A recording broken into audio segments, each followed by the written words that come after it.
L'Ukraine rapporte une attaque russe de drones et de missiles d'une ampleur inédite. Près de 550 engins ont été lancés sur Kiev et plusieurs régions du pays et fait au moins 23 blessés.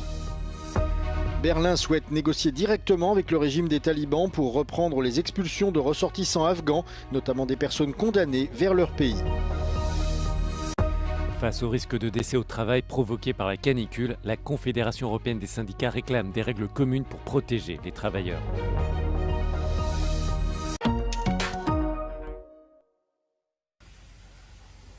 L'attaque nocturne était d'une ampleur inédite. L'Ukraine a été la cible dans la nuit de jeudi à vendredi d'attaques de centaines de drones russes. La capitale Kiev a été visée, ainsi que les régions de Dnipro, Soumy, Kharkiv et Tchernihiv.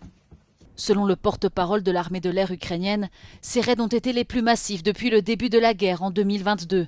Au total, 550 engins ont été lancés sur l'Ukraine, dont 539 drones et des missiles, y compris balistiques. Kiev revendique avoir abattu 270 engins, tandis que 208 ont été neutralisés par brouillage électronique.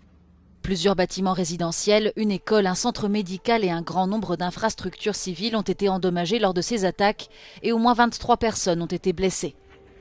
Cette attaque a eu lieu quelques heures seulement après un entretien téléphonique entre les présidents américains Donald Trump et russe Vladimir Poutine et quelques jours après que les États-Unis ont déclaré qu'ils interrompraient certaines livraisons d'armes à l'Ukraine.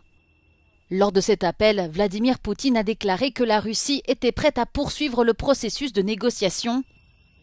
Le ministre ukrainien des Affaires étrangères estime lui que les récentes frappes russes montrent le mépris total de Moscou envers les pourparlers de paix. La Russie est officiellement devenue le premier pays au monde à reconnaître l'émirat islamique instauré par les talibans en Afghanistan, de retour au pouvoir en 2021. Cette décision intervient 3 mois après que la Cour suprême russe a retiré ce mouvement de la liste des organisations considérées comme terroristes par le gouvernement. C'est une décision courageuse et elle sera un exemple pour les autres, a assuré le ministre afghan des Affaires étrangères. Si les relations entre les deux pays sont historiquement complexes, Moscou a cherché à renforcer ses liens avec l'Afghanistan ces derniers mois.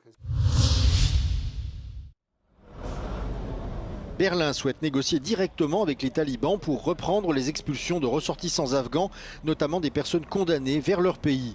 À l'exception d'un vol en août dernier, ces expulsions avaient été suspendues après le retour au pouvoir du groupe islamiste en 2021.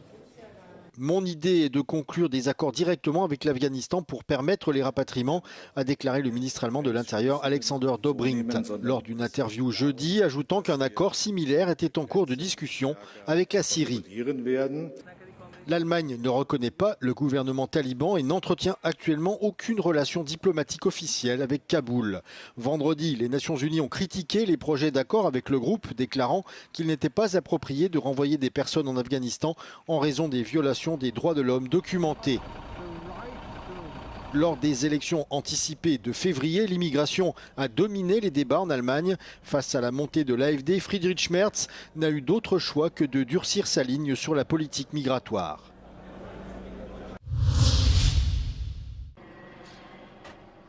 Au moins 29 personnes ont été blessées vendredi dans l'explosion d'une station-service à Rome. Tout a commencé vers 8 h du matin, quand les services d'urgence se sont rendus dans le quartier de Prenestino pour une fuite de gaz provoquée par la collision d'un camion-citerne avec un tuyau d'approvisionnement. Cet incident a déclenché une petite explosion, suivie peu après par une seconde beaucoup plus importante qui a causé un départ d'incendie dans la zone. Les images montrent une gigantesque boule de feu et une épaisse fumée s'élevant de la station-service. L'explosion a été entendue dans toute la capitale italienne et a provoqué des dégâts importants dans les bâtiments voisins. Parmi les blessés figurent au moins 9 policiers, un pompier et un opérateur d'urgence. Mais aucun d'entre eux n'est dans un état grave. La première ministre italienne Giorgia Meloni a exprimé son soutien aux personnes affectées par cet incident et a remercié les forces de secours et de sécurité.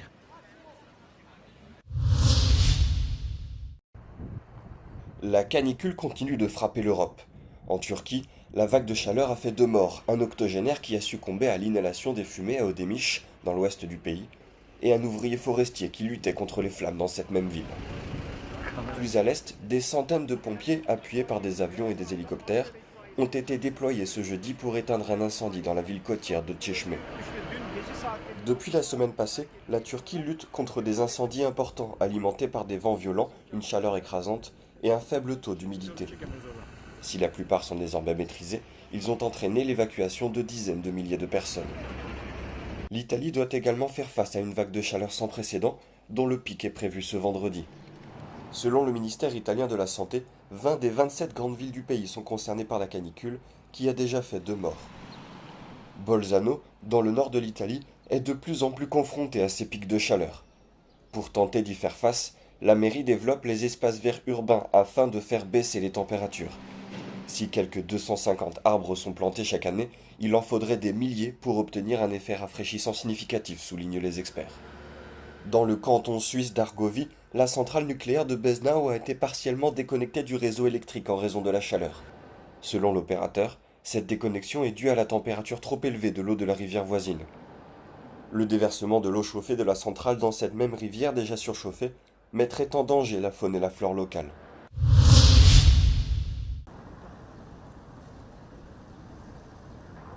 La canicule qui frappe l'Europe a fait ses premières victimes au travail. L'Espagne et la France déplorent chacune un décès lié à la vague de chaleur. Des tragédies identiques ont déjà eu lieu lors d'étés précédents dans les deux pays, mais aussi en Italie et en Grèce. La Confédération européenne des syndicats tire la sonnette d'alarme. D'après les chiffres de l'Organisation internationale du travail, l'Union a connu depuis le début du siècle une augmentation de 42% des décès liés à la chaleur sur le lieu de travail. La Confédération rappelle que lorsque les températures dépassent les 30 degrés, les risques d'accidents du travail augmentent de 5 à 7%. Lorsque le thermomètre dépasse 38 degrés, le risque est de 10 à 15% plus élevé. Les syndicats réclament des mesures européennes pour protéger les travailleurs. E noi diciamo anche che le valutazioni del rischio devono essere fatte tenendo conto non solo della temperatura, ma anche di altre condizioni che incidono, l'umidità, appunto la quantità d'ombra disponibile, la ventilazione, l'esposizione alla luce solare. Poi pensiamo che ci debba essere il diritto alle visite mediche, ai controlli periodici e infine un diritto banale, quello ad assentarsi al lavoro senza provvedimenti disciplinari, senza sanzioni, nei casi in cui il lavoratore percepisca che delle condizioni di calore estremo lo stanno mettendo in difficoltà. La Confédération appelle à établir des températures de travail maximales en fonction des secteurs d'activité. Quelques États membres ont déjà fixé des seuils, mais ils sont trop peu nombreux selon les syndicats, qui regrettent également le manque de données relatives à ces décès ou à ces accidents. Une victoire législative majeure pour Donald Trump et une bonne nouvelle pour les Américains les plus riches. Le vaste projet de loi budgétaire, appelé Grande et Belle Loi, qui prévoit notamment des baisses d'impôts massives et des coupes dans les dépenses sociales, a été définitivement approuvé par la Chambre des représentants, 2 jours après son adoption sur le fil au Sénat. Avec une majorité de seulement 8 sièges, le parti présidentiel ne pouvait pas se permettre plus de 3 défections dans son propre camp. Seulement 2 républicains ont finalement voté contre, aboutissement de longues négociations en coulisses menées par le président de la Chambre des représentants, le républicain Mike Johnson, avec l'aide du locataire de la Maison-Blanche. Donald Trump compte officiellement promulguer la loi ce vendredi, jour de la fête nationale. Celle-ci prévoit la prolongation de colossaux crédits d'impôt adoptés lors du premier mandat du républicain, l'élimination de l'imposition sur les pourboires et des milliards de dollars supplémentaires pour la défense et la lutte contre l'immigration. L'adoption de cette loi est une lourde défaite pour le camp démocrate. Leur chef de file, Hakeem Jeffries, a prononcé jeudi un discours de près de 9 heures pour dénoncer une monstruosité répugnante qui fera souffrir les Américains ordinaires afin de repousser au maximum le vote final. Il était l'un des acteurs les plus emblématiques d'Hollywood. Michael Madsen, connu pour ses rôles dans Kill Bill et Reservoir Dogs, est mort à 67 ans de ce qui semble être une crise cardiaque. Il a été retrouvé sans vie dans sa maison de Malibu ce jeudi. En 40 ans de carrière, Michael Madsen a joué dans plus de 300 films, dont beaucoup de productions à petit budget. Il était devenu l'un des acteurs fétiches du réalisateur Quentin Tarantino, qui lui avait également confié des rôles dans son western Les 8 salopards, ainsi que dans sa fable nostalgique Once Upon a Time in Hollywood. Passionné de poésie, Michael Madsen avait également publié plusieurs recueils.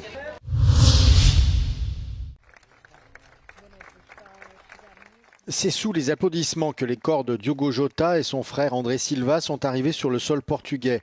Des dizaines de personnes sont venues leur rendre hommage 24 heures après l'accident de la route qui leur a coûté la vie en Espagne. Écoutez le maire de la ville.